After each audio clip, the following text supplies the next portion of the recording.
You better have been clearing mementos periodically before this, because if you haven't, you're not gonna have a fun time. In the deepest part of Yeah, that's your fault. Yeah, 100%. And also, by that time, you should have maxed out Ryuji's Confidant, which allows you to, if you encounter a weaker enemy, you can just slash right through them. And you can do that a lot in Momentos, just gaining money and experience. Now you're gonna have to go down to each and every level, but yeah, you should have been doing that thing. It's a gameplay thing, and also you shouldn't have been able to do it if you were doing confidants, because certain confidants are down in certain levels, so you would have to go down there. So you should have already been there already. So either you're not doing Momentos, just hey, I got a free day and I'm doing Momentos, or you're not doing confidants.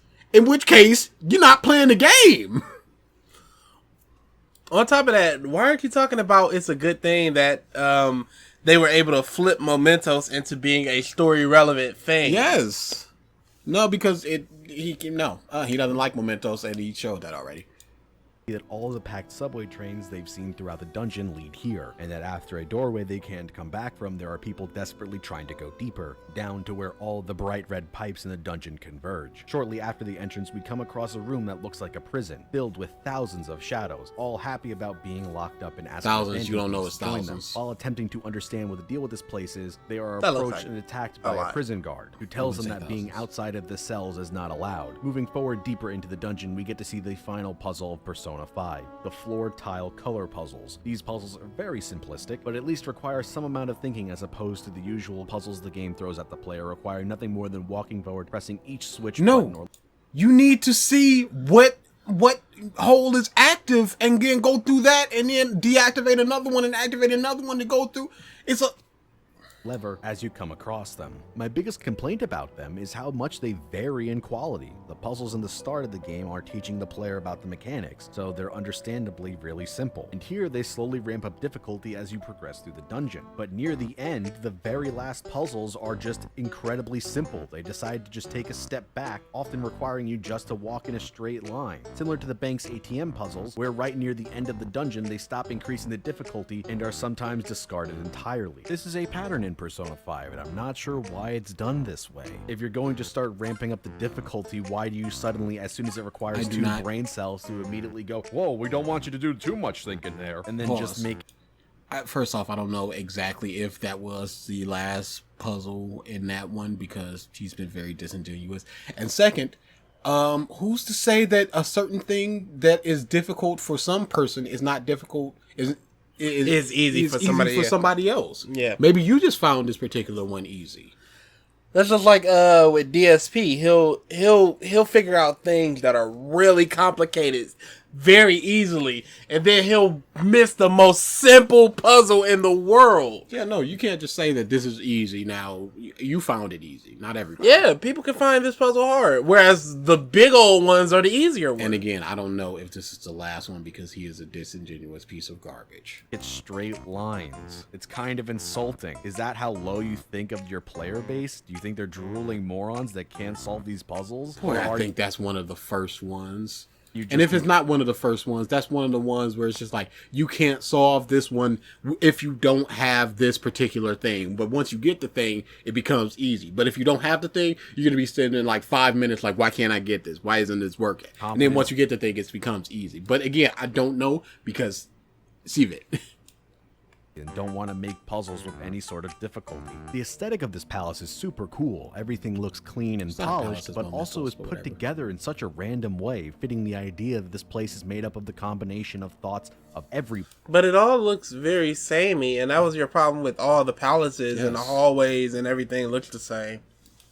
That doesn't fit with the rest of the palace is the safe rooms here. In previous palace, the safe rooms have had clear analogs for real-world locations, and even in Mementos itself, the safe rooms were taken the form of subway stops because of its location beneath Tokyo. Here in the Mementos palaces, though, the safe rooms are blank and furnished with a table and a couple of benches, all looking like the rest of the dungeon, brown with bright red lights flowing through them, and it doesn't seem to mirror anything in the real world. Continuing on, the Phantom Thieves get to the next set of prison cells, where all the villains whose hearts have been changed are locked up. Shido explains to you that the prison in Mementos is true freedom, where people don't have to think for themselves or make any choices. The team acts like not wanting to think or make any decisions for you.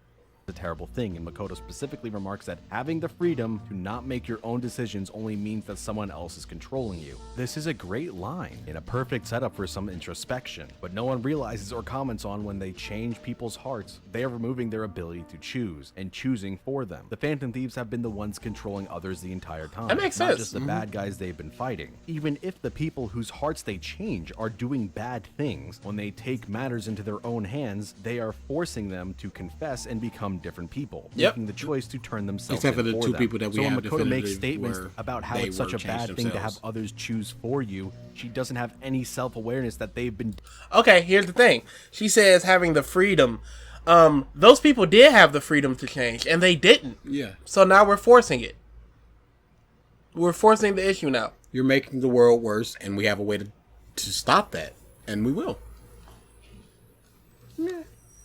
doing the exact same thing. This seems like the perfect place for her to be wondering if what they're doing is really right, instead of right before they enter Shido's palace and Morgana gives one of the worst justifications in the whole game. Yusuke starts to wonder about the powers they've been using this whole time, but Joker and Futaba cut him off and he apologizes, because of course they can't do anything bad. They're the protagonists, the good guys. You can't have a story where things are morally gray and Fuck you! I'm in the middle of playing this game! Oh boy. I do. People have been talking about Specs Off the Line forever. And I have always avoided all conversation with it. So I could finally play it. And I am literally in the middle of playing this game.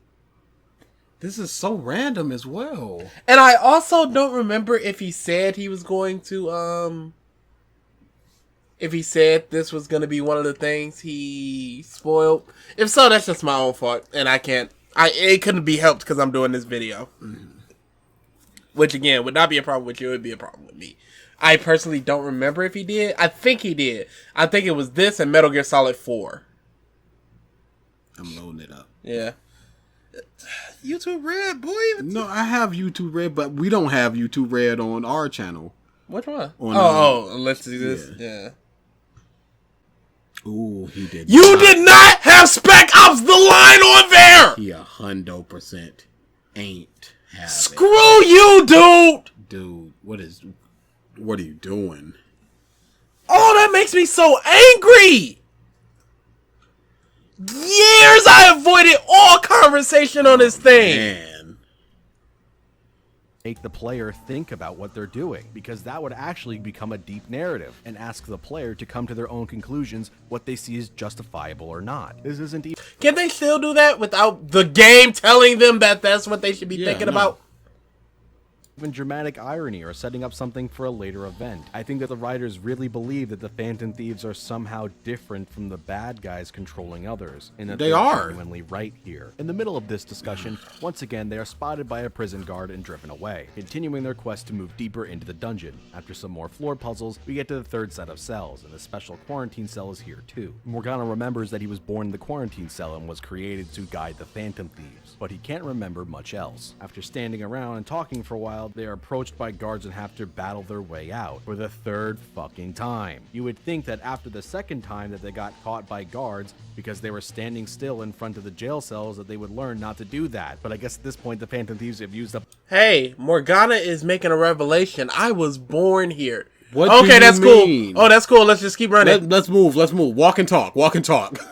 collective brain cells. Past the third set of prison cells is the center of Mementos, a big cup surrounded by cells in which all of the pipes you've been shown flow to. The Phantom Thieves try to beat it, but it keeps healing itself back to full HP, and eventually reveals itself as the Holy Grail, a granter of wishes who is doing what humanity wants, taking away their need to think. It shit-talks the Phantom Thieves, and after healing itself several times, makes a speech about encroaching on reality, causing the screen to fade to white and all of your friends to be teleported outside. In the real world, blood starts raining from the sky and big bones sprout out from the ground as Mementos fuses with reality. But surprise, surprise, no one except the people whose confidants you've maxed out notice anything out of the ordinary. Our heroes start to fade out of reality because people no longer believe in the Phantom Thieves, and one by one they disappear. Even if people don't believe in the Phantom Thieves, I don't see how this qualifies for making them disappear, since they also live with their real identity.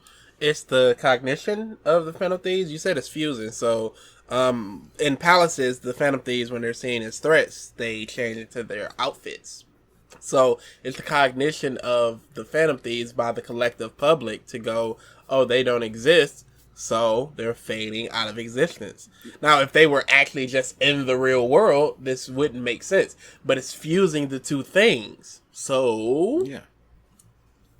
Where they are known by classmates, friends, and teachers, they should all have birth certificates and records of their existence too. So even if the Phantom Thieves don't exist in the public's cognition, the students that make up the group do. And the public but it's fusing. Yes. doesn't even know who the Phantom Thieves really are to make them disappear. Does that mean someone who was a shut-in like Futaba was with no friends could also disappear since no one really knows they exist? The moment of them fading away is cool, but the excuse given for it is pretty poor. Obviously, no one actually disappears, and Joker simply wakes up in the Velvet Room after fading away. Here, Igor says that the rehabilitation fails and orders the twins to kill you. But before they finish you off, they come to the realization that actually, Igor is evil and not real, and that they were the same person, but got split at some point. You fuse them together, Lavenza pops out and talks some shit to Igor and reveals that he was really the Holy Grail all along and hoped that you could spur humanity into action, but after seeing you fail, made him lose hope in humanity and made him want to kill all humans. Fake Igor gets mad at you for not accepting whatever he says and pieces out. And then the real Igor shows up and tells you that he was the one who was supposed to help you. The reveal is supposed to be a big deal in the story, but the only word I could describe this as is underwhelming. The Holy Grail's Absolutely not. Let me tell you why this is so good. The Japanese voice actor for Igor had died, so they recast him. So when it came over here, our Igor was also recast. So everybody was just like, okay, they're just trying to make it more in line with the Japanese Igor. So everybody's preconceived notion was the voice changed because it is. And then it's just like, oh no, it didn't. It's because of the narrative. It was so good because we tricked ourselves. It was so amazing. And it's not underwhelming because this dude is going, I want you to help try to change everything. It didn't work. I'm the mastermind. I've seen everything that you've done and it didn't work and nothing will work. And now I'm just going to change everything myself. And now you have to beat him. How was that underwhelming? Clear, and the way he acts doesn't make much sense either. He was essentially pitting Joker and Akechi, the two wild cards, against each other to decide the fate of the universe, with Akechi aiming for destruction and Joker reformation. Because the writers at Atlas remembered about SMT and Order and Chaos for about a second, but then didn't do anything with it, and had it as just one single throwaway line, and the winner would decide the fate of the world. Even though Joker comes out on top, he ignores this and alters society so Joker's ideology doesn't win. He's a god and an asshole, so this isn't out of line so far, but when he takes Joker back into the Velvet Room after making him disappear and asks the twins to kill him, when they don't, he just leaves? If he was going to make Joker lose anyway, why bother leaving him alive? He clearly has his god powers even with the disguise as Igor. He just chooses not to use them for some reason. This reveal is clearly has his god powers based on what? Has he done anything to harm Joker or anything? He floated and teleported away. What do you mean he clearly has his god powers? Isn't the only bad one though. Lavenza isn't much better. The issue with her comes down to her being completely unnecessary. She says that she was split in two unwillingly by the Holy Grail, but Caroline and Justine act nothing like her. No, here's the thing. They act like Joker and Goro. So one is very like reformation and the other one is very much like punishment. Mm-hmm. So you can see the parallel there. And also, if Lavenza was there, she would have realized that you are not my master. You're acting very differently. You sound very differently. And that would have been the whole thing for the entire game. So she had to be split like the god did in order to have that duality. Lavenza's personality and demeanor is bad, and it definitely doesn't Everything seem like is she bad. would have turned into two. Everything is bad. The twins also fuck you up in battle and are the toughest boss fight in the game, so their power clearly isn't that diminished, if at all. The twins even realize they're just the attendants are so f***ing strong. They're in all games, but yeah, their power isn't diminished, but their mind is. That's the whole point of them being split. purpose of helping you on your journey on their own before they even reform into Lavenza. Nothing about the twins is any different from Lavenza, and her appearance at the end of the game is super rushed. You said that Her appearance at the end of the game is super rushed when she was whatever from the beginning of the game. He said that they don't act like Lavenza, but what? Lavenza was in the beginning, first off, and second off, it's split personalities. You can see. I'm very this. We're almost there. Character. She gets created and then spouts some exposition at you about how the Velvet Room works, and then you leave. You don't get to spend any time with her, and even though the twins don't have much of a character either. No. Oh, you are just. The twins don't have a character. Okay, dude. How can you say the twins suck? I love the twins. They're great, and you didn't even play Royal. I haven't even played Royal. No, they absolutely have personality. They clearly both really care about about Joker, but they have to play it off as we're doing our job in both the cold, uncaring way and the cruel, get this done with you idiot way.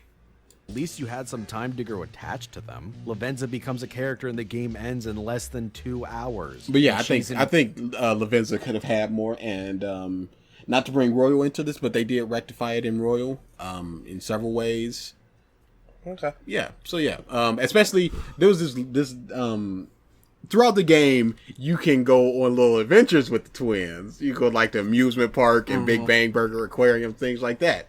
And you can do 9 of them, 9 or 10. But the last one is you go to Joker's room. And I wanted the twins to go to the Joker room, but Lavenza goes, and she gets a whole lot of personality right there. But yeah, that's Royal stuff. But yeah, I agree. She should have been fleshed out a little bit more. 20 minutes of it at most after that, being very generous. In the end, it feels like nothing was gained out of making the two twins turn into Lavenza. The game probably would have been better off without this random reveal for shock value. But then they would have had to explain exactly why they didn't recognize that Igor wasn't Igor. And then just go, oh, we've been just stupid this entire time. Plus, they have the entire confidant part where Lavenza is leaving them notes, trying to get them to piece it all together. So, and then if that doesn't happen, we still need a confidant. Position, since he only has a few lines after the fake Igor leaves. He's set up as the person who was really supposed to guide you on your journey, and the implication was the fake god wasn't actually helping you, but this is far from the truth. With the Holy Grail as your guide, he gave you and your allies the Metaverse navigation app, gave you advice along your quest, and didn't interfere with you reforming society at all.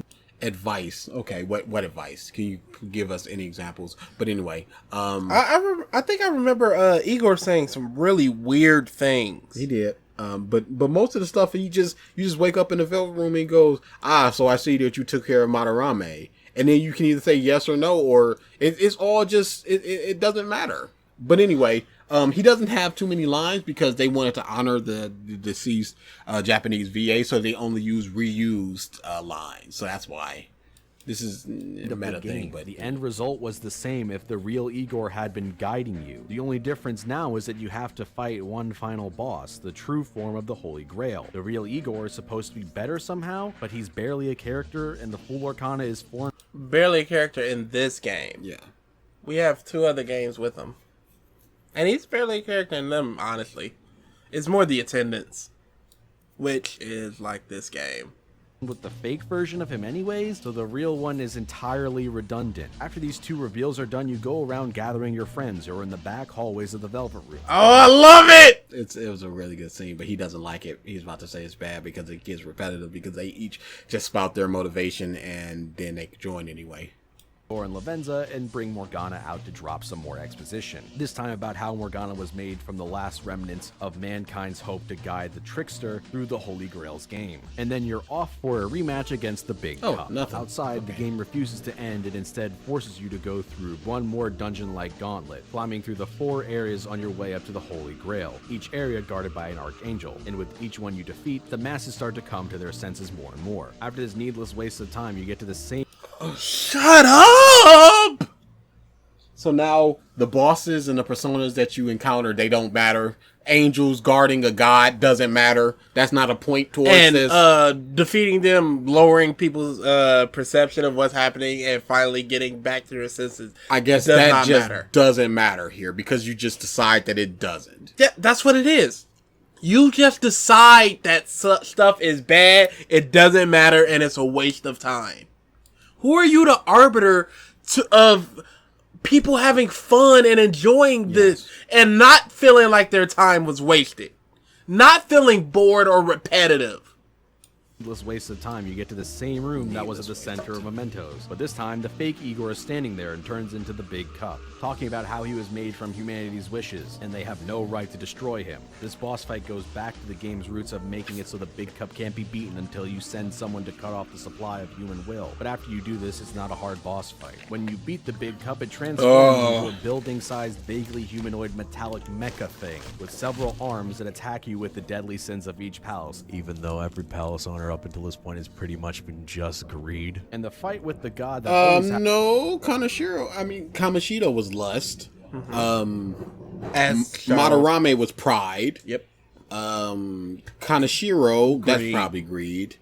Futaba was sloth. Okamura. Sai. Okamura. I know Sai is envy.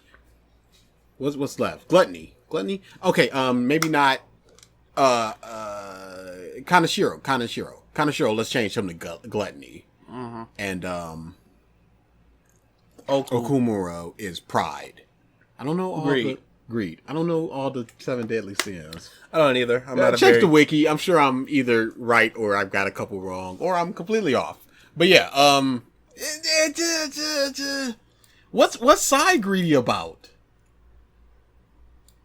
the end of a Persona game begins. Here, the game pulls the classic video game move of winning in gameplay, losing in the cutscene. So you get to watch. Oh, I'm sorry. Is a video game being a video game?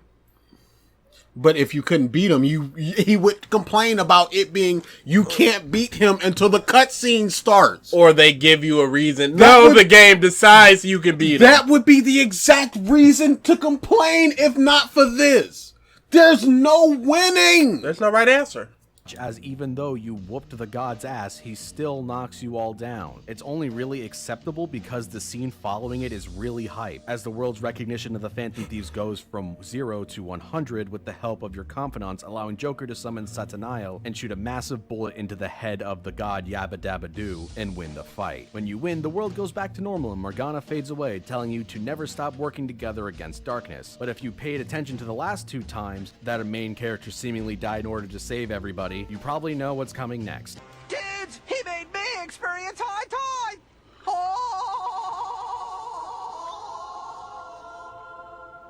Everyone parts ways and Sai approaches Joker, asking him to turn himself in to the police and confess everything for the sake of his teammates, which he obviously does. When his friends learn about this, why are you using the they all jazz move into version action of to the Velvet Room theme? Doesn't make any sense. Yeah. There's no whatever. It goes to where the assault originally happened to find the woman who falsely accused him on Shido's order. Iwai uses his Yakuza connections to make sure that no one messes with him while in jail, and everyone else helps to spread the word. Sai eventually comes to you to tell you that they'll be able to prosecute Shido on real-world charges, but not for any of the murders since they can't prove the existence of the metaverse, and that you are free to go because of the efforts of everyone who supports you. These statements all seem at odds with each other though. If Shido's role in the murders can't be proven because there's no evidence of the metaverse, then that means they should also be no reason for the police to believe that Joker was the leader of the Phantom Thieves, or any reason to keep him locked up. The only real charge they have against him is the broadcast hijacking they did, which is against the law. But Futaba was the one who actually did that, and there's no reason for them to believe Joker had any more part in that than any other random teenagers, since they probably can't track Futaba. Holy crap. Okay, first off, they can't prove that the metaverse exists, but Shido and Joker both confess that it does. So, yes, I am Phantom Thief. Yes, I changed people's heart. Yes, I was the leader. this thing actually exists. Shido goes, yes, this thing actually exists, and I killed people, but we don't have actual proof of being able to do that. I don't know exactly what Sai said, and I can't trust your word on what happened in these scenes because you are incredibly disingenuous. It's fucking stupid they use her hacking skills to solve any plot issue throughout the game, but for some reason they can't hear because that means you won't go to jail, which is supposed to be dramatic. Pause. No. Pause speaking for a second. He said that in little short dude's gun dude's confidant, he said that was the only moment that anybody used their real world skills outside of the story. But now she used her hacking skills, but it was inside the story. Inside the story. Yeah. Solve any plot issue? I don't know what he means. I think he means that Okamura. It's bad. I think he means that she was able to figure out Okamura's stuff, so she hacked into not hacking. it. Yeah, no, that's the hacking. She took down Medjet. Yes, that's hacking. What else is there? Hack the billboards. Yep. Any plot issue. See, that's that kind of crap where he's just like, yeah, you got it. Any plot issues. This is bad. Whatever. When he's not really explaining things. And I hate that. Because of her ultra mega hacker skills. There's also some inconsistency with his testimony, since Sai says that his confession to the murders isn't enough to try him, but also that his confession brought light to the truth in your case, even though when he got you arrested, he specifically asked his name not to be mentioned in the report. Before this yeah, it brought truth to the case, Joker's case. And also they got that lady who will corroborate that conversation, and Sai actually asks you what the treasure to her palace was, but Joker deflects the question and Sai says, I suppose that doesn't matter one way or the other. The implication here is that the Phantom Thieves did change Sai's heart. No, why are you implying that? Yes. What implies that? wasn't one of the options just I don't know? Or I don't remember? Something like that. But then this brings back up the questions of why didn't she confess to any of the crimes publicly? What crimes? What crimes, dude? That's like asking why didn't Futaba confess to any of the crimes. What crimes? Their targets did, or how her palace stayed standing for so long. Why the game? Oh, it didn't. Because they didn't. Idiot. Bother to bring up such a massive plot hole only to immediately blow it away. There is no plot hole. They did not take the treasure. And she wanted to know what her most treasured thing was. I'd like to know what my most treasured thing was. Absolutely beyond me. It honestly would have been better if they just ignored it, because this adds no new information and only serves to remind the player how dumb the game is. Back at LeBlanc, the whole crew is waiting for you, and as you catch back up, the topic eventually shifts to Morgana and how much the Phantom Thieves miss his presence and personality. As the mood starts to sour, what do you fucking know? Morgana walks right in, and he's totally fine, no problem at all, guys. Ryuji actually brings up that it makes no sense for Morgana to be fine, since she should have come back right away if he was alive. But Morgana's excuse is that it would have been awkward to come back so soon. So after he left them all thinking he Yeah, that sucks. Yeah. had died, he just lived off garbage in alleyways for 2 months. Wow, what a great and original idea. No, terrible. I sure am glad that this isn't something that was directly pulled from the previous game in this franchise, where the exact same scenario plays out in the exact same way. Oh, now we're bringing up the other games? Oh, for now positives and we're negatives? bringing up the other Persona games. Fading away only to come back a few months later because they thought it would have been awkward. The Persona 5 writers really deserve an A+ for such What was it bad there? Are you saying that it was bad there? Because that was a better game, and if both things are bad, then it's not worth even comparing or talking about. If they're equally bad, then you just go, okay, both are bad. But you didn't go. You said this happened in this game. They copied this bad thing, but you didn't say that thing was bad. idea. They really can't seem to get enough of this cheap shock value. Morgana also harps on about how he's probably only alive as a cat because they kept him in their cognition, and that he thinks about a way to really turn him into a human. Man, I wonder what that could possibly be referencing to. After the novelty of Morgana's return wears off, the topic shifts to Joker's plans to going back to his home after a month. This happened in Persona 4 too, but it still feels wrong. Sure, Okay, there you go. He said it was also stupid there. Okay. One. Had an okay life before One. he moved out here, and the reason why he had to spend the year out here with Sojiro was a really bad one. But in his time It wasn't a bad No, one. it wasn't.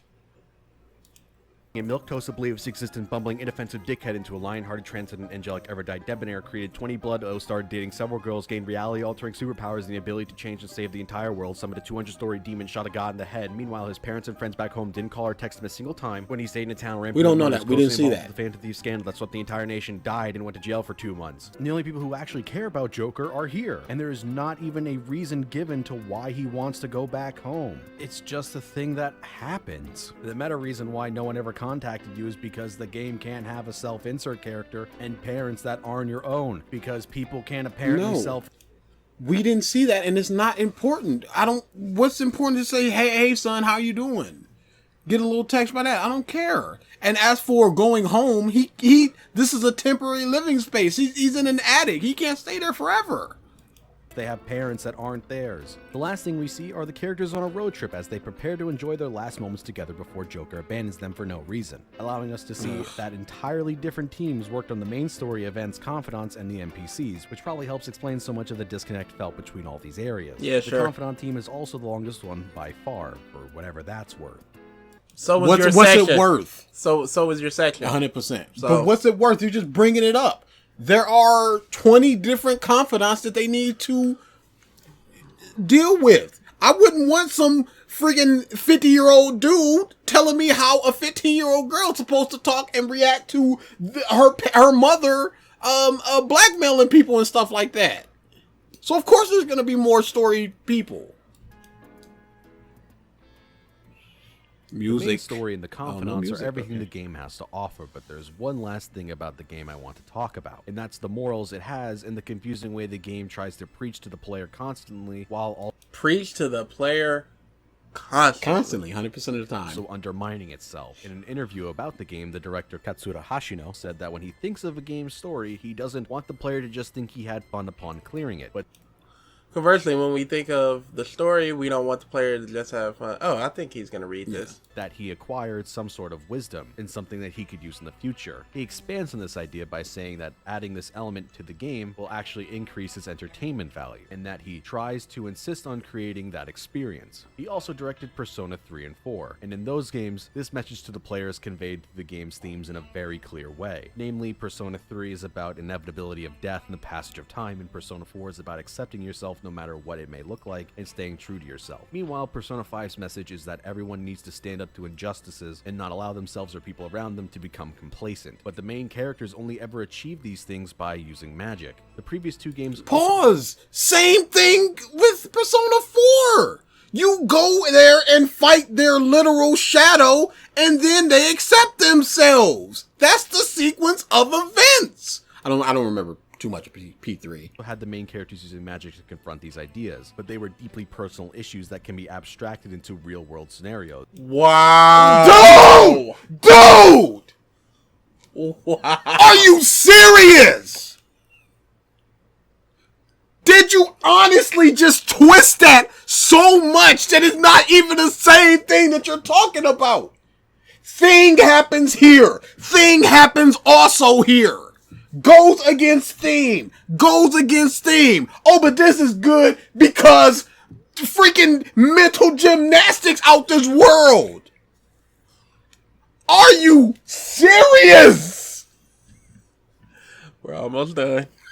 Unlike Persona 5, the Phantom Thieves standing up against injustice and mistreatment by people in positions of power never actually works out for them. The only way they ever manage They don't go to jail. They don't get kicked out of school. They don't go to jail. Palace number 3. They don't go to jail.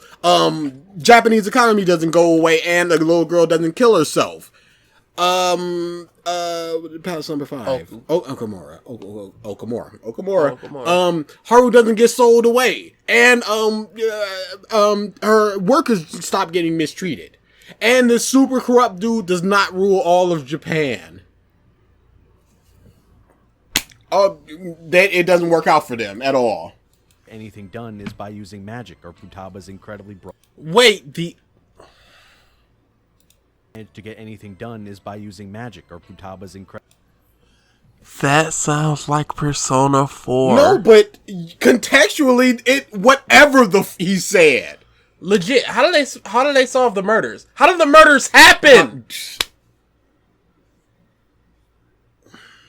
Incredibly broad hacking skills that can be applied to any situation. They confront Any situation.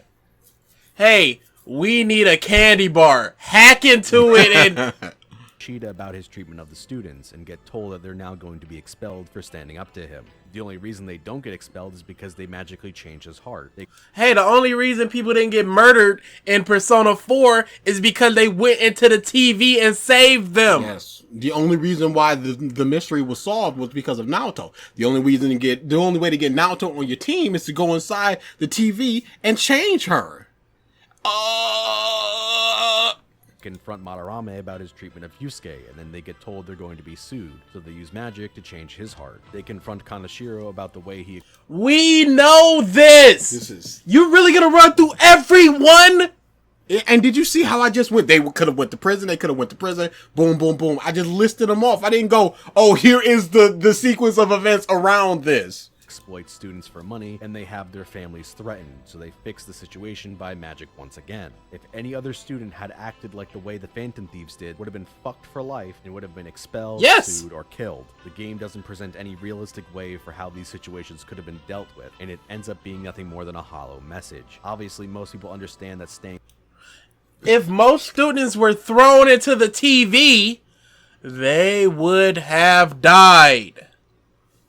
Now, in Persona 4, admittedly, it's just like a personal thing. Hey, Kanji's kind of gay. He got to accept that.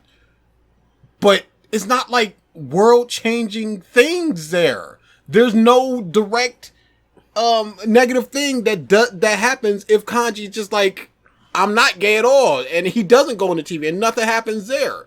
Really, it could just be Palace 1, and then the end, because it's all just like character stuff, as opposed to this, where it's directly, these people will be affected. And Naoto as well. Abuse to go on around them is not a good thing. But most people don't have magic powers and know if they stand up, they're going to be silenced, ostracized, or punished. So there's not a whole lot that can be done. It goes beyond this too, with the way that Futaba is used. How do they expose Akechi's scheme? Didn't he say that most of the things could just be solved by talking, like 1,000 times. So he's going that they could only be solved by magic, but now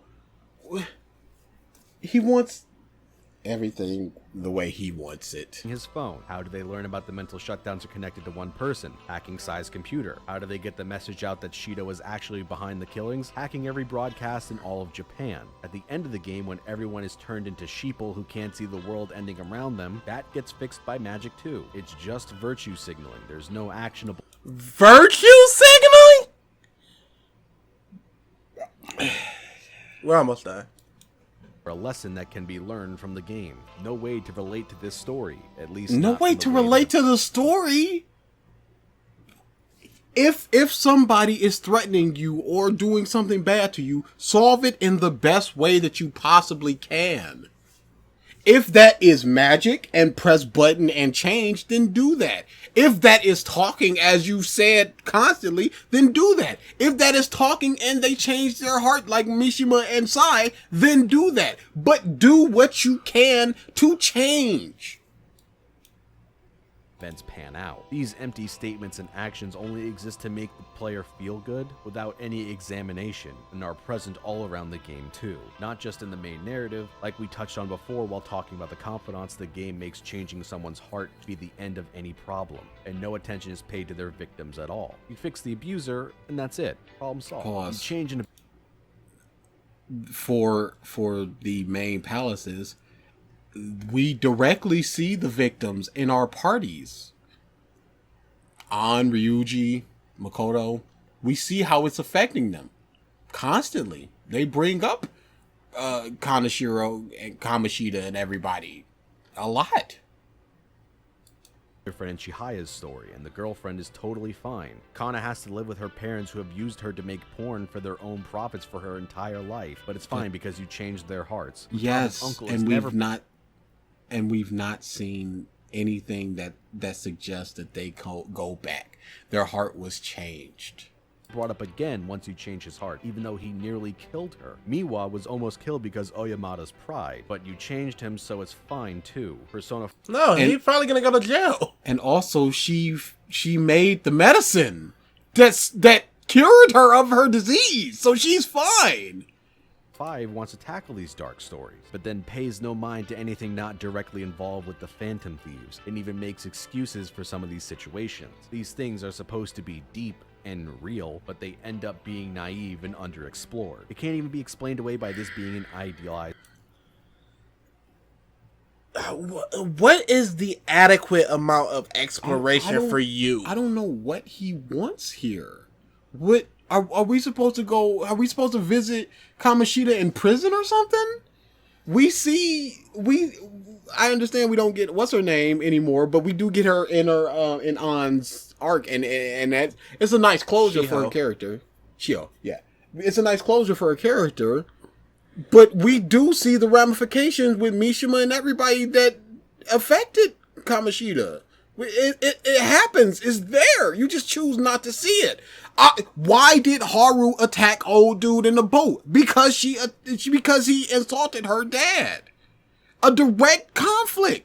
Explored. It can't even be explained away by this being an idealized society, since problems never stop popping up, corruption runs rampant, and even after you take out Shido Mementos and the world is completely reformed, society is still fucked and fucks over Joker and unjustly sends him to jail. Speaking of... How is it unjustly? No, she goes, in order to fully prosecute him, we would like you to turn yourself in and go to jail. They did not burst in his house and go and arrest him. He willingly turned himself in for the crimes that he committed. Changing hearts and the way people change, there's problems there too. Throughout the game, the Phantom Thieves stayed on... Wait.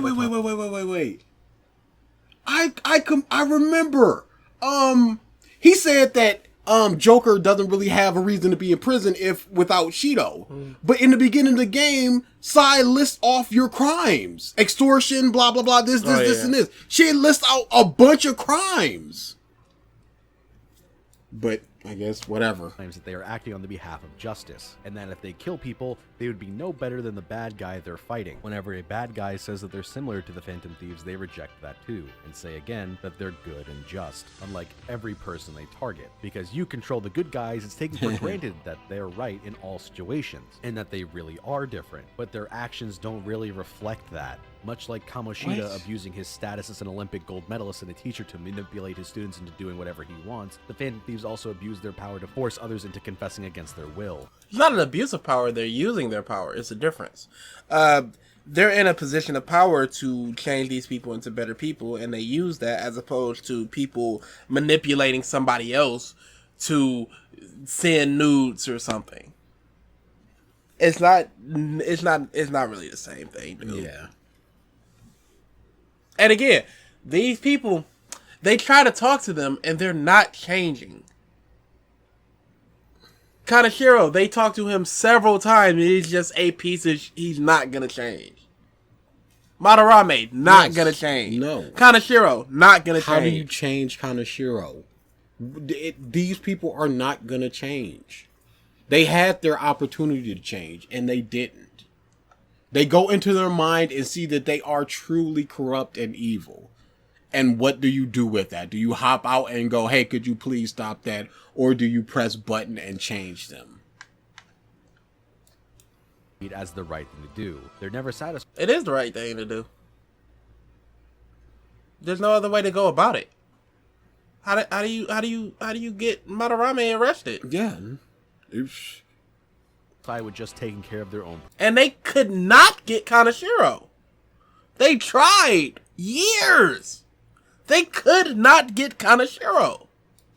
With just taking care of their own problems too, right up until they physically can't change hearts anymore due to destroying the metaverse. They keep chasing after new targets, even when they're already doing okay. They tell themselves they need to keep going to fix society, but Ryuji makes it clear at multiple points the thing he's most interested in is fame and money. Yes, that's how he was before, and he realized he was wrong.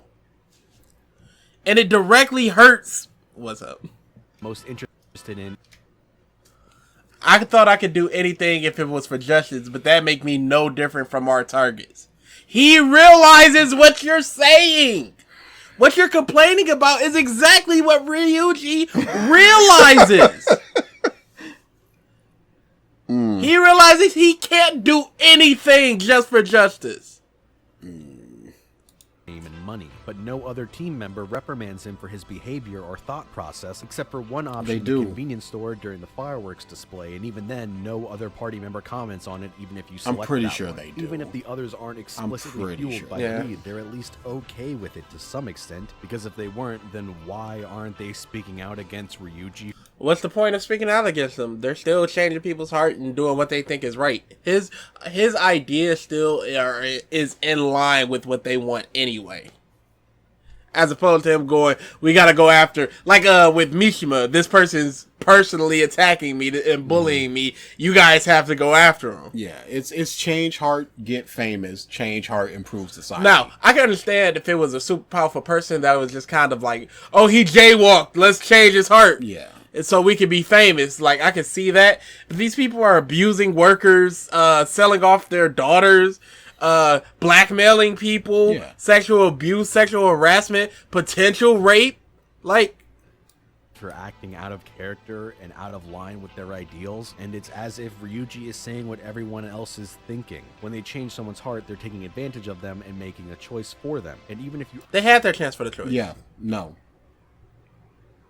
And it wasn't a, See, this is the thing. With the people like Kaneshiro and stuff, it's not a choice, it's an ultimatum. And that's a totally different thing. Do this or this. They had their choice, they had their chance to become better, and they did not. There was no threat of the Phantom Thieves going, if you do not change, we are stealing your heart. It's, you are not changing, so we have to change you for you. But in Persona 4, if they didn't go into the TV, talk, go into the TV, beat Shadow, talk, change. That's all it is. It's a conversation, and then their whole life, their whole mentality just changes. They accept themselves. But that's better. That they're doing it to help society. The point is that the game doesn't tackle this idea at all. The game doesn't pose the question whether imposing their will onto others and forcing them to confess is morally okay. That's not the story they want to convey. No. I don't want a court drama. I don't want to see Kaneshiro going, oh, maybe, Kamoshida, oh, man, maybe sexually assaulting kid. No, beat him up, and then him just going, but I'm Kamoshida. And then you just beat him up. Or something that they decide is a net positive and choose to do regardless for the greater good. It only paints them as unquestionably right and infallible for acting as vigilantes. But they're constantly questioning themselves. And if they're even doing the right thing. Yes. Who have the power to kill literally anybody at any time whenever they want. And only assurance that they don't do that is because they said they won't. Even the idea of their... Because they're good people. They don't cheat in cards in the casino because they're good people, even though it affects literally nothing. Haru's still just like, no, because she's a good person. Decision between 8 people goes out the window when Morgana throws a temper tantrum and basically forces everyone A else to temper agree with him tantrum? regardless of how they really feel and should act, under the threat of simply going in and changing people by himself. Hang on, I got a really good comparison that could bring this point around. What's he gonna spoil? Metal Gear Solid 4. I'm lost. I got nothing. Yeah, I never played Metal Gear Solid 4. I own it, I just never played it. I don't have the will to hook my PS4 up. I'm in my In PS3 Metal Gear up. Solid 4, during the first act of the game, Liquid Ocelot gains access to controlling everyone's nanomachines and turning off the emotion inhibitors all soldiers of war are equipped with. They are so grief-stricken with the actions they've done that everyone becomes unable to function and all fall to the ground. You're not gonna bring up the fact that an inhibitor is stupid? That's fine. That's fine, though, I guess. And you're also not going to bring up the fact that some soldiers would not be grief-stricken. They would understand either A, it's their job, or what they were tasked to do, or some would actually like it. Why isn't it bringing up these complex emotions? Why is everybody just big sad about it? Oh, well, that's already a problem. 2 sentences in. machines have done up until this point is stop them from processing events they've experienced, not stopping these emotions from existing. So once the barrier is removed, all the emotions they've suppressed flow back into them all at once, and the weight of their actions becomes unbearable. Pause. This was never a failsafe. This was never anybody who, the people who made that went, okay, let's slowly drip in that regret for them in like a dream or something. Not just have it be a dam and then when the dam breaks it all floods in. That's dumb because this exact thing happens. All you need to do is hack into it and then this happens. And then you're zero soldiers. You have 0 soldiers left. That's dumb. Why? Let's continue. This is what heart-changing should have been. The weight of their actions coming down on their conscience instead of feeling like the evil person. Pause. But it's still forced. Isn't that exactly what happened? Yeah, that's forced as well. But isn't this exactly what's happening? They all start crying and saying, I was a piece of crap and I'm so sorry. I accept my what I did and I demand a punishment for it. Was swapped out with a completely different version of themselves who is sorry for all the actions and are now stuck living a life of someone who they weren't. Having the villains be portrayed with the conscience always being there but it's suppressed by their distorted desires, it would make them seem more Oh, I'm sorry the game is just not Metal Gear Solid 4. Yeah, that's fine. Because that's what you're saying. I wish the game was Metal Gear Solid 4. It's a different game. Kamoshida has the power to do whatever he wants. Why would he have any kind of guilt or remorse or any kind of thoughts about maybe I shouldn't be doing this if he's a piece of garbage that has been doing it without punishment? Why would he go, maybe I shouldn't be doing this? Why would Okumura be like, maybe I shouldn't subjugate my employees and make billions of dollars? If he's in a place of power and pleasure, why would he want to give that up? Distorted desires, it would make them seem more grounded and real as villains instead of mustache-twirling Saturday morning cartoon characters. Why didn't you show Kamoshida? I keep mixing them up. They shouldn't have been named that. Why don't you show Kamoshida? Because he's just that. But you liked him. Oh, over the top, you can't take them seriously. You are comparing this to Metal Gear Solid 4? The Metal Gear Solid series, talking about over the top. There was a little vampire. Didn't somebody shoot like a missile and Snake rode on it? He surfed on it or something like that. I think that was Raiden, actually. Maybe. Yeah. The series is dude.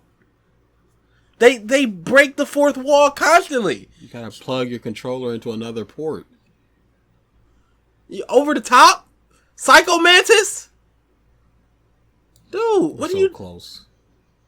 On that, the way in which people whose hearts get changed become completely different people is concerning too, especially when paired with the inconsistent way that punishment is applied to different targets. The punishment is not applied by the Phantom Thieves. No, it's not. They do not punish anybody. Not at all. And the thing is, people's personalities don't change. They just confess their crimes. They just feel really bad about it. That dam gets broken and all the regret comes through. Like Metal Gear Solid 4? Like, that's legit. You don't see Kamoshida being a better person. You just see him going, I sexually abused my students and I did this and that and I'm so sorry, and he starts crying and then he gets locked away. It's not a hard personality change. It's just regret. It's just that other side of the coin where the regret comes in, where the empathy comes in. They didn't have that before because they were so driven by lust and power and all of that stuff. But then once you introduce that, they go, oh crap, maybe this was all wrong. To different targets. When someone's heart gets changed, they start acting so different that they may as well be... Based on what? Based on where? Based on what? It's regret. Regret for their horrible actions. And thus they change it. What are they going to be like? Here, take your money, you whore. So sorry. Since the thought of confessing their crimes and owning up to their mistakes never crosses their mind until the Phantom Thieves force them to confess. Yes! Because they're terrible people that cannot be changed, provably, because they have not changed. Yes. It's so that when a character is sent to jail, such as Kamoshida, the cult leader in Chihiya's story, and Tei Superior, who almost killed a girl, it feels like a punishment that is too harsh since they already... It's their punishment! And Kamoshida deserves to go to jail! Yes. What do you mean it's too harsh? That's accurate. He goes, his first thing is, I'm so sorry for this. Here, let me kill myself real quick. He wasn't even like, I'm going to jail. He's like, death is the only way for me. And then An goes, that's just a cowardly way out. You can't atone for it if you're dead. And he goes, you're right. Story in Tei Superior, who almost killed a girl, it feels like a punishment that is too harsh since they already know that they messed up and are good now. But No, they're not good now. They just feel all that regret and remorse in those terrible actions. Like in Metal Gear Solid 4. And some people choose to go to jail, and some people choose to treat their daughter better. And some people simply choose to say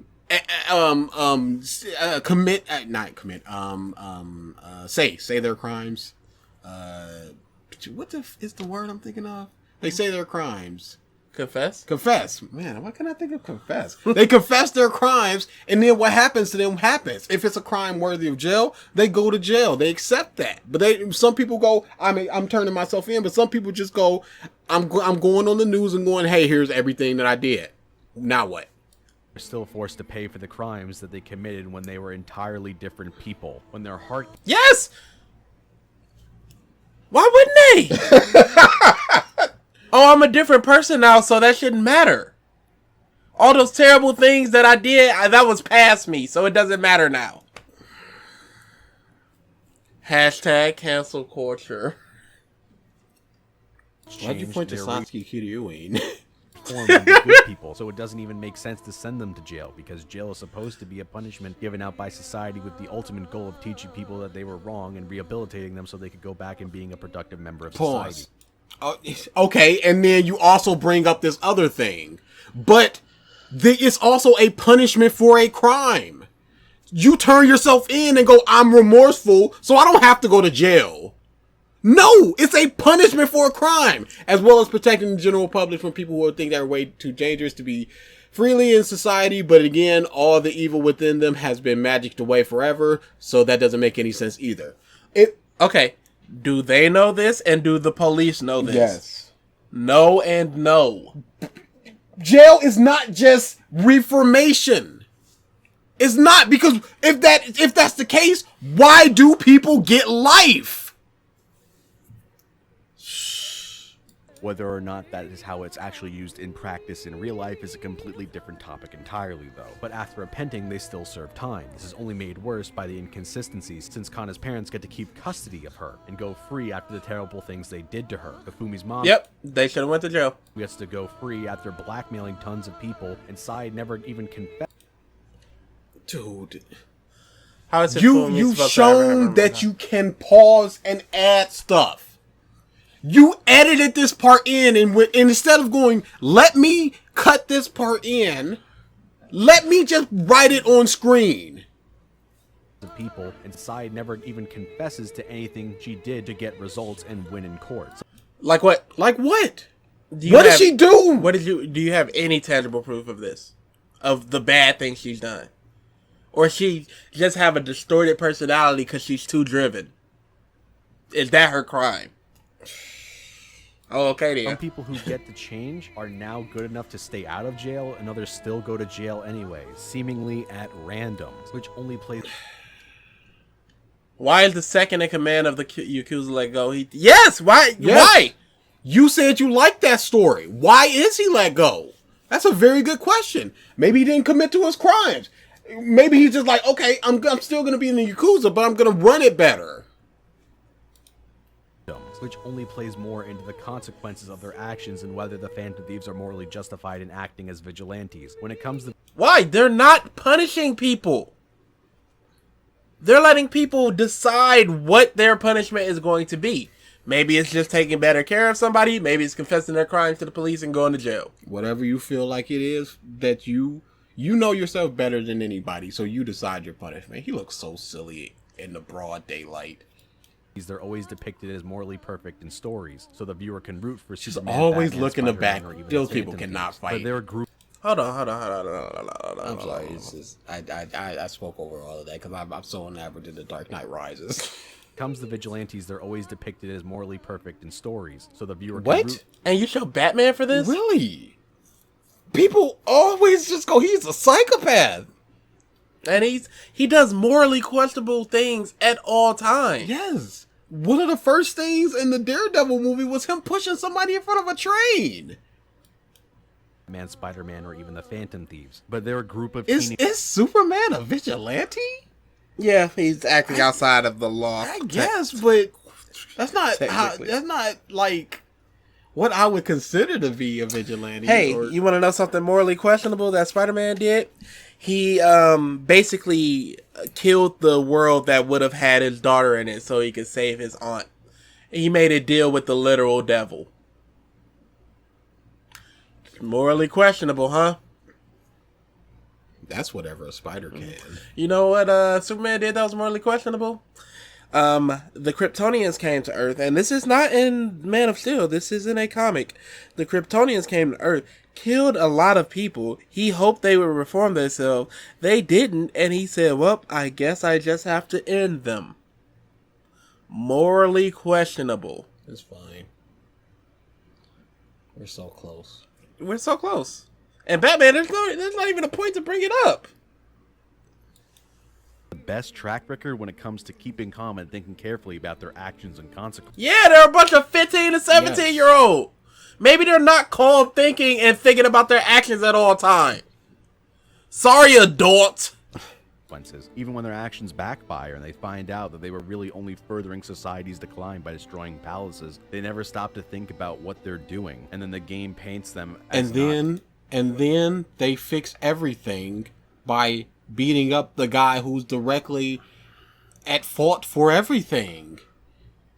Whoopsie. Whoops. They didn't just go, whoop, rip, and then they just leave and go home. Rip.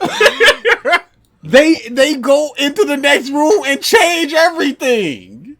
despite them being directly responsible for the public becoming mindless. If the game only had one way or the other in regards to jail time, it would have been fine. Either we change your heart so you are now good and you will atone for your sins in what way you can, or we change your heart and now you're going to jail because your actions have consequences. This would make the Phantom Thieves feel like they have both. Again, Atone in the way that you can. the Phantom Thieves are not judge, jury, and executioner.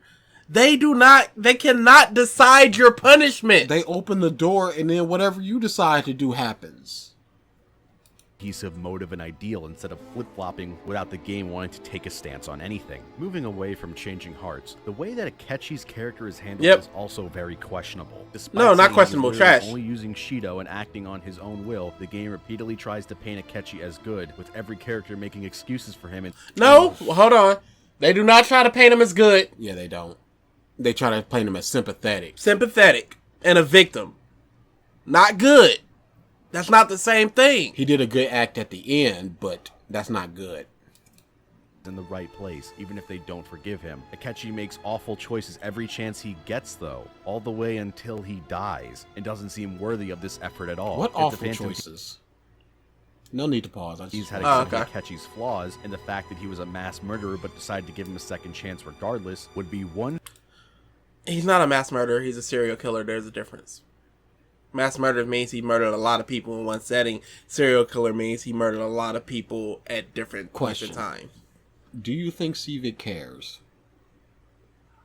If he does not care enough to listen when they say on, do you think Komura. he gives half of a fart? I mean, he does. He has to when he's talking about the game's narrative and pointing out all the, quote, mistakes of the game. And then he's making mistakes, and it's just like, what else? And then it's like, I made a mistake, and I'm pausing the literal video to go, I made this mistake, and I'm not going to record. Instead of putting words up, what's the difference there? Whatever. thing, which would present the idea that everyone deserves a second chance. But the way it's done with them excusing his behavior just doesn't seem in line with the rest of the game's messages. And Yeah, they shouldn't have. That was terrible. Akechi was because he's technically not an adult, and the game paints every child or teen to be redeemable no matter what transgression. The reason I came to this conclusion was because when talking about how Akechi stacks up to other villains, I realized there's one he's very similar to, Haru's dad. Both were villains who caused many deaths for their own profit, but realized this wasn't necessary. Who did Okumura cause the death of? Did we hear any of his employees going, "Oh no, I've been directly killed"? They get overworked and then they get fired. Maybe they, get on drugs or lose their house afterwards, but we don't hear anything about that. That's an assumption. Necessarily a good thing, feeling trapped and seeing no way out other than to doubling down on what they were already doing. They both had really difficult childhoods, with Akechi being unwanted by anyone and crafting his image so that he would become famous and revered, even though it didn't fill the void in his heart, and Okumura being hounded by No, that's his name. It's so incredible to me. It's very odd. I do not understand. I want him in the last second to just go, "Aha, I trolled you all." Bruh, I wanted to just be like, this was all satire. Because there was a reviewer who did a Ruby review, and they did the entire volume 1, which was volume 1. Their whole review was like an hour. They did the whole thing in the style of Mr. Plinkett. It's not a particularly good impersonation either. But at the end, he just goes, they're talking about how Mati gave anime homework to the writers and the directors and everything, just so they can see these are the tropes of anime, try to fit some of the Ruby stuff into it. And he goes, if you're going to make a bad impersonation, why not just have the original? And he shows a picture of Mr. Plinkett. So the whole thing was he was doing a bad impersonation just to tie that whole thing in. Yeah. Like that was really, really good. Not this. But not this. He's not going to do He's not going to do that. so he can never have any luxuries, resulting in him doing whatever it takes to never be as low as that again, even if it costs the lives and well-being of his workers and daughter. Their backstories are extremely similar. It's not hard to see Okumura's life as a potential future for Akechi, doing whatever he can to hang on to the life he's crafted, but the Phantom Thieves have no sympathy for him. They beat up his shadow, grill him for answers, and then leave his palace so that they can go and get even more answers from him in the real world, completely ignoring him as a person. Hell. Yeah, because it's not actually him. Yeah. The dude is in front of them. Goro is in front of them. Whose hearts you changed except for Shido wasn't as bad as Akechi, and none of them got a free pass because of their tragic backstories that led them to being a terrible person. In the end, I think what it boils down to is the game's attempt at fusing serious messages about socio-political commentary and also an exciting story wrapped in an anime dating sim package, which don't mix very well. Isn't that the same thing as Persona 4? Absolutely. 100% the same thing. Well, not 100%, but very close to 100%. Moments in the game that feel like they were written in a vacuum from the rest of the game, like the joke with Anne being sexually harassed all the time after and then she took control of that situation, and the point was never for her to get naked, but just for them to stall for enough time for them to get into the room, which is why she wore so many clothes. Becoming hyper-dependent on you, despite the Phantom Thieves being based around standing up for themselves and being strong individuals. If the game wants She's a shut-in. You know what? Yeah, you're right. fun dating sim that has wacky moments and you don't want to think too hard about them because it's just about having fun. What are you not trying to think so hard about? There are plenty of moments what you think hard about.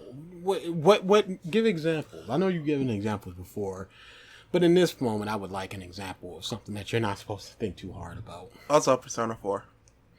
Wish fulfillment, that having a serious commentary makes them seem weird and gross in retrospect. Also, but Persona the serious 4. messages also fall flat because of all the anime hijinks that Also, constantly Persona goes 4. on. Persona 3 and 4 Whoops, are also whoops. structured similarly. Uh-oh. But like I said before, those games are focused on themes and issues that were personal, and not making as many broad statements about the state of society, corruption, and exploitation, so the anime hijinks wasn't as off-putting in them. Wow! It's forgivable because I believe it's forgivable. Yes, because it tackles the theme of sexuality. It is allowed to be sexually perverse, as opposed to trying to change society and political things and stuff like that. This isn't allowed to be comedy and jokey. Like I said 200 years ago at the start of this video, I think both on their own are fine, and maybe a better writer could make this work with a tighter written story. Like you? Like the story you want to craft and believe this game should have been? This video could have been better with a tighter writer and a better editor. But as is, I really do not think these things mix well, and it's tonally all over the place. If you want It's to convey not. But you forgive Persona 4 Yes, for the same thing. But it has the theme of gender in it, so that makes it fine. or a story through something that's lowbrow, that's perfectly fine. Be lowbrow all you want. I enjoy tons of lowbrow stories. But if you're being lowbrow, don't turn around and act like you're the smartest fucker in the room and have Who's acting like Seriously! We're almost done. some sort of cosmic insight on issues in real life, when in reality you have nothing to say at all. You're hiding behind the guise of being deep. A lot of things in this game can be seen as okay. Isn't that kind of what you're doing? Really? You're hiding behind the guise of being deep in wanting a story told in a certain way to be consistent and such. But you personally are just not paying attention to things and misrepresenting things. Just lying. You're straight lying in your video at points. Just Yes. straight lying. Or just being too lazy, as you call the game, being too lazy to fact check anything while you're editing, and just straight lying. straight lies. Okay, because you rationalize that parts were designed for a social commentary and that other parts were made for checkbox ticking fan service with archetypal characters to appeal as many fetishes and as broad of an audience as possible. MILFs. The teacher in Persona 4, Goth. Is there a Goth in Persona 4? I don't believe so. Lollies. Blondes. Is there any blondes in Persona 4? I don't remember the confidants in Persona 4. I love that game. Let me look up the confidants. Basically, shut the up. Because it's just like, oh, you're hitting archetypes of these characters, and that's what they were looking for more, trying to hit every potential archetype they could instead of just going, I like it. The nurse could be seen as a MILF. Let's rock with that.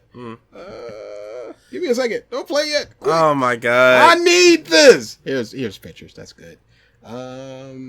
There's a blonde dude or a blonde girl, I can't remember. That's a blonde girl. Mm-hmm. That's a blonde dude though. Mm-hmm. Teacher. We got a teacher.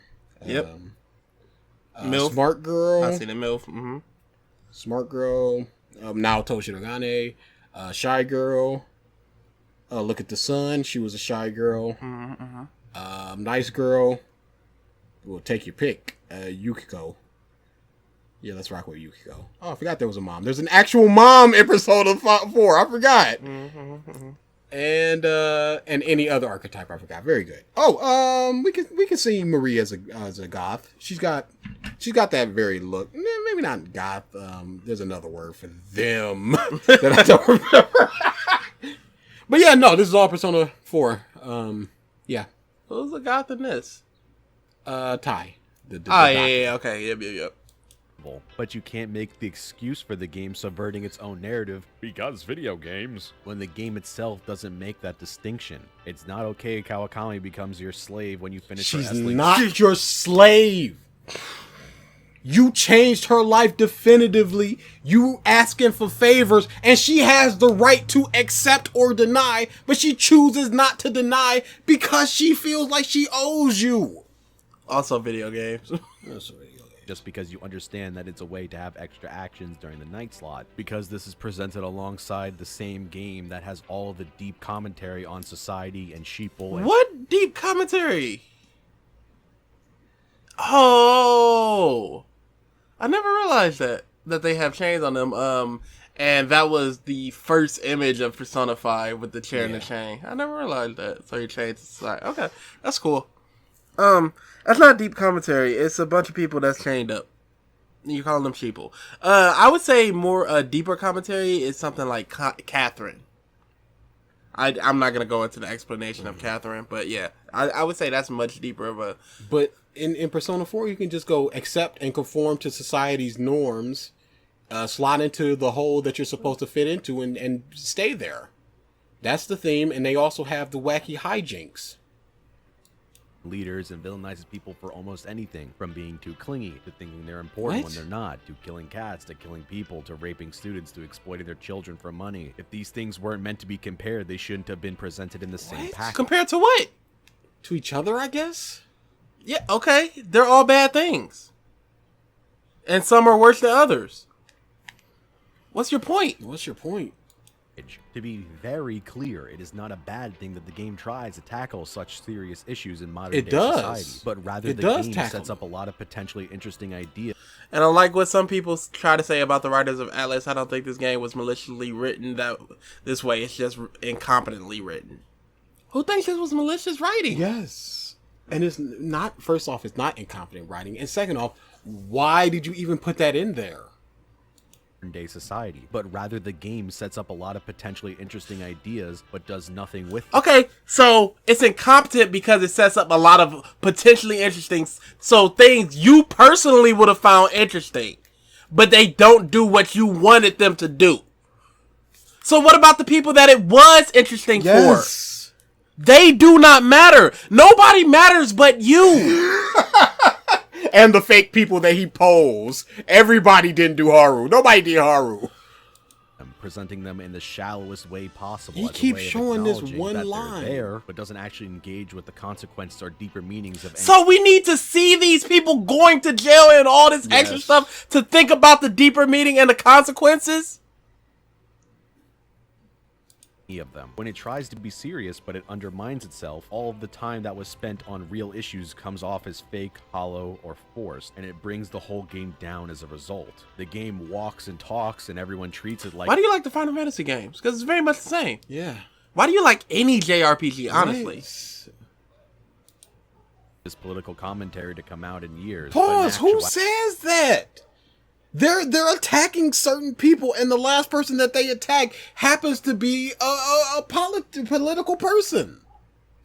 It has more in common with Detroit Become Human, using long-standing socio-political issues to prop itself up to seem smarter than it really is when it has nothing to say, and in the end feels like a disservice to all the. Now you slagging off Detroit? I love Detroit. It's a good game. And David Cage himself said the game had nothing to say. He didn't try to prop anything up. He's an idiot for it. Make no mistake. I love the game. I love Detroit Become Human. David Cage is an idiot. But he did not make that game with it in mind that it's going to prop up anything. So again, you're implanting your own thing onto something. Yes. Things is trying to shine light on. Now, as of the time of this video being made, Persona 5 The Royal has been announced, and there are some character trailers as well as some features unveiled. Could you pause? So before we close things out, let's address this. I'm gonna take control of this just in case he throws out any spoilers. Because I'm fine. That right there is a spoiler. I'm fine. Yeah. Okay. From the information out now, there appears to be a lot of quality of life improvements that improve small aspects of the game, like being able to toggle Ryuji's insta-kill ability, more ways to earn money and experience, and new personas, all-out attacks, and team-up attacks in battle to make things less monotonous. Out of all the problems Persona 5 has, the combat being boring and getting stale is probably the easiest thing to fix. Jesus. I'm skeptical about whether the problem of physical power being the only important stat will get It's fixed. not! You were shown using magic against Shido! It's not! Viable varieties to make combat fun enough, it won't really matter. It looks like boss battles are being remixed too, so maybe Monораme's painting fight won't be so bad anymore. There's a bunch of new stuff being added to the current palaces in the game too, mainly revolving around the grappling hook, and I can only hope that these additions don't make the dungeons even longer than they are, but these are all welcome. Who cares if they are longer if they're even better? Yeah. There's also an additional 4 months of gameplay with more activities to do, and apparently Morgana won't tell you to go to sleep as much, which is a major plus since more than 50 days of the game are halted because Morgana tells you to go to sleep because the story needs you to. The most important addition, however, is now that you can touch the PS4 controller's touchpad, it can make Morgana do cat noises while he's in car form in Mementos. All these additions are positive. They're straight up improvements on parts that were lackluster in the original game, but obviously combat and dungeons aren't the only thing getting changed. There's a new party member. New confidants, new characters, and more scenes between the Phantom Thieves. Akechi comes back for the last part of the game, and there's even an entirely new palace that seems to be based around plants in some way. The trailers that are out depict these things in a really cool way, and there's a lot of hype surrounding this release, but I can't just bring myself to join in after experiencing Persona 5 the way it is now. The trailers from the base game were hype too, and this is the product we got. When there's so many things wrong with every aspect of Persona 5. So many things wrong with every aspect. Dude, are you serious? There's so many things wrong with every aspect of this video. See how easy that is to say? And it's also true. Yeah, it's proven at this point. You just lied about stuff. Continuity with characters, the main story, confidants, and story twists. There's no way I could look at new content being put into the game and think that they're going to be handled any better than the mess of a game we have now. I have zero trust that they won't fuck up all the new additions as badly as the base game. There's no reason for me to believe that a new dungeon will be any better designed, that the new characters will be more You've already said there were good designed dungeons. consistent and better written, or that Akechi's return will address any of the problems I brought up with the way that he's treated in the game. Ultimately, even if the new content is good, unless they overhaul the entire game, there's no way that all the stupid story beats, inconsistent characters, terrible S-links, and constant contradictions in every aspect of the game. The issue with Persona 5's writing runs deep, and I can't see a way for it to be improved short of starting from scratch, which Royal... Didn't you have several ways to improve it within this video? Yes.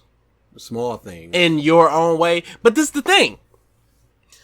You've already said, A, that a competent writer could have done this. So, are you just now saying that it's impossible and they need to start from scratch? B, you yourself have offered things to say. And C, you yourself have offered nothing to improve it. And the things that you do offer are not as good. Like Futaba... her shadow being the less confident one, and her yeah, that was terrible. You just don't understand. You legit. You just do not get it. Clearly, you won't do. Even if by some miracle Royal manages to make everything good, that doesn't change anything. The base game of Persona 5 has existed for over 2 years now, being praised to high heaven despite all the issues core to the game that are present, and even small issues like text on screen being grammatically wrong or You did that. no goddamn sense were never patched. This game has shown up on hundreds of top 10 lists in 2017. Yes. So many of the people that praised it never even played it all the way through. The praise that Persona 5 You showed 3 people. Of course not. There are certain games, anime, everything where I'm just like the 12, 13 episodes in, a couple hours in, I'm like, yeah, this is amazing. Death Parade, it took me, 4 episodes? And I was like, this might be one of the greatest things I've seen this decade. What if those people only played 3 games that year and they went, okay, this is one of my game of the years? You have no right to just ascribe this stuff to people. If somebody, they said I haven't quite finished it yet, they could be 60 hours into an 80-hour playthrough. Do you think they're not able to say, hey, this is a really good game? Yes. By that point? You act like people play for an hour, 20 minutes and went, this is the greatest game I've ever seen. With people calling it one of the greatest JRPGs of all time. It is! Something I've never been able to understand. The way I've talked about Persona 5 in this video is how I've always felt about it, even from my first playthrough. I was surprised about how terrible everything was. Terrible everything the only thing I could is. see ever being criticized was dumb shit like pancakes or Morgana being a baby. Persona 5 isn't different from any other JRPG. It's worse in many regards to some of the best in the genre, but it dresses things up nicely in a way that flaws get overlooked and get praised for basic concepts of the genre. Is it? Okay.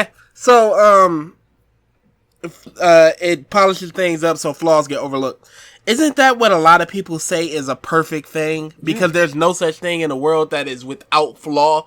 So the flaws that get covered up, they're so minuscule that it becomes a perfect thing for them. And you can make it as good as you possibly can, and that's what this is. And he just said that it's no different than any other JRPG. And it says that the basic concepts, it doesn't do anything special with them. So it's just a really polished game that covers up the flaws of all JRPGs. What's the problem? Confidants. 2.5 hours of confidants is a problem, sir. So many people who dislike JRPGs say that Persona 5 is the one good one in the genre, that it breaks conventions and makes turn-based combat and trash I have mob no battles interest in meaningful listening because to of- them. Yeah. Jesus Christ. And what is up with this aspect ratio, homie? the reason people really like Persona 5 is because we are without a really good, big turn-based JRPG. The only things really out are Dragon Quest and Persona right now. And in about a week, Fairy Tail. You've got stuff like yeah. you got stuff like Bravely Default and all this other stuff. But as far as like a big over-the-top AAA, you don't really feel too much of that right now. There's not a lot of the good turn-based JRPGs out there right now. You get a lot of the Neptunia games, which are just like AA games. You get a lot of the Atelier games, stuff like that, which I'm a fan of. I'm a fan of these games, like a Dragon Vorg or whatever that is, or like I'm fans of the games, but like you're not gonna get a big over top thing like this. Yeah, like you said, what the is this aspect ratio? You could not even fit this all on the screen. What are you doing? Every JRP does this. It's nothing new. Just because it has a literal timer on the screen doesn't mean P5 breaks conventions. All it does is if you are and you just need to reload a save. All it does is if you are Okay, so what he's saying. All it does is if you really you just need to reload a save but from. P4 did this as well. So you don't JRPGs do you this, don't really. take something like this as a criticism or you can take it as a compliment if certain people haven't played it or anything. But this isn't like slagging people off just because they have this opinion. Maybe they didn't play games like this. Against the clock, when Persona 5's combat is more was a flawed than second. games that came out over a decade before. How's it more flawed? How's it more flawed than that? Because you need to actually take a turn to change a person. Because if Joker dies, then Everybody it's all dies. over. That's just the mechanics of that game. No, but it's more flawed because you can punch monkey everything. Innovative, it's not deep. All it has going for it is its style, which is strong enough to make people gloss over everything else. I feel like an insane person for feeling the way I. It's not innovative. There are so many things in Persona, like how many JRPGs do you have right now that have a confidant system? Yeah, that's so unique. Persona has a really unique system. Recruiting monsters it's in a lot of the Shin Megami games, but it's not in a lot of other games. Like, and who needs it to innovate anything? What if it's just really good at what it does? The things that it does, that everything does, It's just really good at it. better. Add some things, take away some things, does it better. Talking to friends who have played it and come to the same conclusions only to see unanimous. Oh wow! 3 of my friends also do not like. So why everybody else like? This is what you're giving me.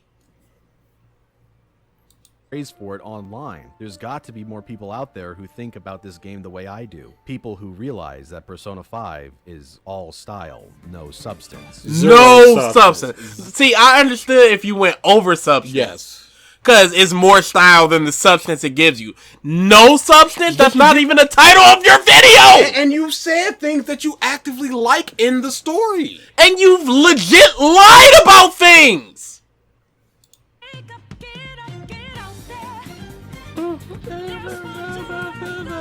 Meta, you There's 2 people that wrote this?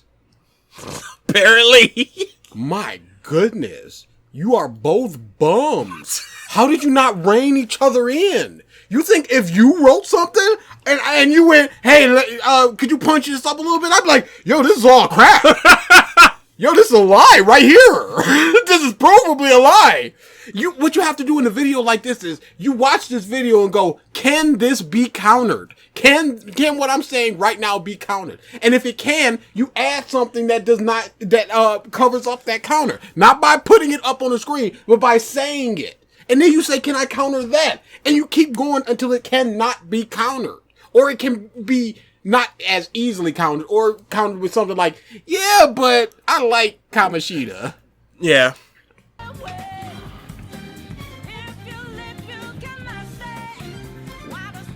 Y'all giving money to a bum. No, because usually, from what I hear, he's good. This just was not good. Yeah. Okay, there's No. nothing else here. We're going to the very last second of this video. We have to. Oh, there it is. We did it. We did it, boys. F in the chat, boy. F in the chat. For us. So drained. Just, dude, y'all gonna see on the news, 2 people found in the house dead. Just exhaustion. Mummies. What a terrible video. Yes, this now, is... he made I could count on one hand good points. Yeah. And I could count on both hands where it was just like, yeah, okay. But in good 5 points. hours, that's not enough. Yeah, no. The problem with this video is that it's just so long and it's just riddled with so many bad points. If something like The Beauty of Golden Wind was 5 hours, I think Brilliance. Brilliance. I think that would be worse if it was 5 hours. I think Absolutely. it would be worse than this video. But it's condensed. You got 1 hour of bad opinions. You're in, you're out. But this is just hammering you. It's unstoppable. I do not legitimately see how anybody could watch this entire thing throughout the whole thing. Either if you agree with it or you disagree with it, because it's just so meandering and just droning that it's just. At some point, I would get bored. Yes, And I would be like, I'm not coming back to this. especially with the confidants. If I agreed with it, I'd be like, yeah, we got it. No, we got it. No. Oh, still? Okay.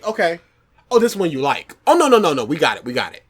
That's your whole mindset, even if you like it, even if you agree. This is a completely baffling video. And it just, I'm so shocked that it was written by 2 people. Yeah, that's the real shocker. Like, 2 people looked at this script and went, this is good. Yes. Boring, repetitive, blah, blah, blah. You keep using the same words. And then the worst thing is, see, this is what's so funny about the video. He talks about how there's all these different people writing these different sections. So there's no cohesion because there's difference of opinions and difference of how things should end up. But you have 2 people writing the script. And you're just repeating things that were said before or completely contradicting yourself with the whole why are they writing thing, why are they saying his name like this, and then you're saying the names wrong. So did that person write that section about the names being mispronounced wrong or being pronounced incorrectly, and then you mispronounce names and do not recognize what you're doing? It's insane. I would never allow that. And what's another thing that's funny is, these are the problems that you have. This is your video, and you're having somebody else write parts of it. What are you doing? This should be all you. I understand if it was just like, hey, he researched like the diet thing. He researched that, but there is no research because you're just lying about stuff. Just lies. The lies are the biggest. Are they the biggest problem? No, the confidant section. The confidant section and the pacing of the video, the confidant section, the repeating of points, the blatant hatred of Makoto, the words on the screen, the blatant hatred of Morgana, the blatant hatred of Mementos, the blatant hatred of the way the character should be the leader, but it's not acting like it. The blatant hatred of the battle system and its archaic nature, but you don't understand it because you punch monkey and everything. This was a terrible video. And I legit don't think we'll ever find one that's better. Just about to say, this is going to be the worst thing that we ever do. I don't care if we do 150 episodes. There will not be a video this poorly constructed, this poorly researched, this filled with lies, this baffling, this disingenuous, this just biased, dry as can be. Them confidants was just like, are we still doing this, sir? Dude, I listened to it for like 40 seconds. I'm just like, you're still talking. We do way more battles than confidants, but battle system was like 20 minutes. And the confidants, you had to go through each and every person. Palaces. That was insanity. Palaces felt so much quicker. Like, what do you... Because it was a lot less synopsis. Because the synopsis is just like, we got it. I played the game, so I understand. And if I didn't play the game, why am I watching this? Cvit or Cvit, however your name is said. Who is this video for? Who is it for? Because it can't be for people that already know about Persona or already played through it. Because why would we need to be explained every aspect of what goes on? So much. And it can't be for people that have never played it. Because why would they care about any of this? Unless they're just like, oh, P5 is overhyped and I need to see why. But I feel like you can find that in a much more condensed video. It would be a pure and simple, we got it. After a while. It's like the confidants. Confidants are bad because of this momentos thing. And then they just constantly go to the momentos and, go to police. Yeah, why go to the police? You talk about the whole, it tried to do this deep society thing of injustice and stuff. But your answer is go to police. And that's it. Horrible video. Terrible. -10. Hardest -10. -10 plus. Dude, Hall of Fame -10. It's ridiculous. HOF Hall of Fame. Unbelievable. And the last video, what's funny is the last video was the one I said I could give the hardest one. That's just the harder one. Yeah. Because this is the hardest one. This will never be topped. And I'm so sad because my mindset was always Ocean just at the top of the mountain. Just the -10, everybody else 9.5s, 8s. This is the mountaintop. This is it. We will never get another one like this. Yeah. So, you're picking what we're doing next. Yeah, boy. Shout out to Monica Common, who helped us out a little bit. Oh, yeah, I can finally watch this video. Yeah. Jesus Christ. Because I peeked my head, because I've been a big fan of his for a very long time. Mm-hmm. And I think I saw the Persona videos, and I was like, yeah, I'm going to check that out. And then just never did, and then we decided to do this, so then I went, oh, man, no, I can't. No, I can tell you exactly what happened. We decided to do this, and then Manga Comment had commented on the first video, and then posted about us on Twitter, and then you hit your front page, and you went, it's right there. Why did I not see this? I think it got buried. That's what it was. It must have been an upload-heavy day, because I probably would have just watched it. And just been surprised, like, oh, what is this dude saying about the battle system? Yeah. But no, Manga Kami is a really good one. He shouted us out. Our channel kind of went up a little bit for us, so that's super good. Mm-hmm. And like I said, I can finally watch this. Because I watch the stuff we've already done, because we've already done Confidants. So I can do that. But when he's talking about story stuff and stuff, I couldn't watch that stuff. But now it looks like he's going down that train of just continuing on, and he's continuing with the Confidants. It looks like it. Oh, Manga, get out! Get out! God bless him, because this is so dry, dude. Yada yada that. Get out of it. Get to the story stuff. Have fun, because that confidence section is not fun. At least you can just like skip over the Haru and Yusuke. Yeah, it's just like, yeah, this is good. Okay. So, hardest -10. The hardest. Yeah. It shouldn't even be compared to the other videos. That's why I'm like, I want to revisit those scores. Because, okay, the Oceanus is not coming down, but some of them gotta come down. I don't think so. Some of them have to come down. I don't think so. As many times as I've listened to them videos, I don't think so. The GT but one then cannot. Again, if we're comparing it to this, yes, of course something's gotta come down. It's got to. I don't want to be like, in hindsight, this video actually deserves a -8. But see this video here. But I feel like, we had a metric for how bad a video was, which is Oceanus. And then we're comparing every video to that video. Mm. This is now what we compare a -10 to. This is one. You know what? Yeah. It's too far above. Yes. No, it's too far above. Too far above. So it's not even a point of comparison. Yep. And like I said, I don't believe in -11, so I can't give it that. No. But we're sticking with the -10, but I'm going 10 plus. I gotta give it something to just differentiate it from others. I'm giving it HOF 10. If it's just like, if we're making a tier list, it would be like the S plus. No, it would be in the S tier, but it would be this video, and then it would be a power gap, and then the next video. Just like, hey, make no mistake. Oh, also, go check out Gavin for Lightning's videos. I actually watched them. They're pretty good. He's really mean. Okay. But it's like a funny meme, and I'm with it. Yeah, go check him out. Thanks to everybody that's been commenting. If you stuck with us for this ride. if you stuck through this, clap for you. This is because I've always said this is kind of video that I would like and watch. I would never watch a video like this, like just playing it, because I couldn't get my feelings out. But something like this, you know, they get to hear his opinion, they get to hear what we think of the opinion, and they get to comment on it. So that's, instead of just like that, they get to just watch it and just go be salty and just go, this dude is wrong. Yeah. Write a comment and he never responds. You can at least get this going, yo, we all seeing that this dude is trash, right? So yeah. Looking forward to watching my comment stuff whenever he uploads the rest of them. Okay, yep, we're out.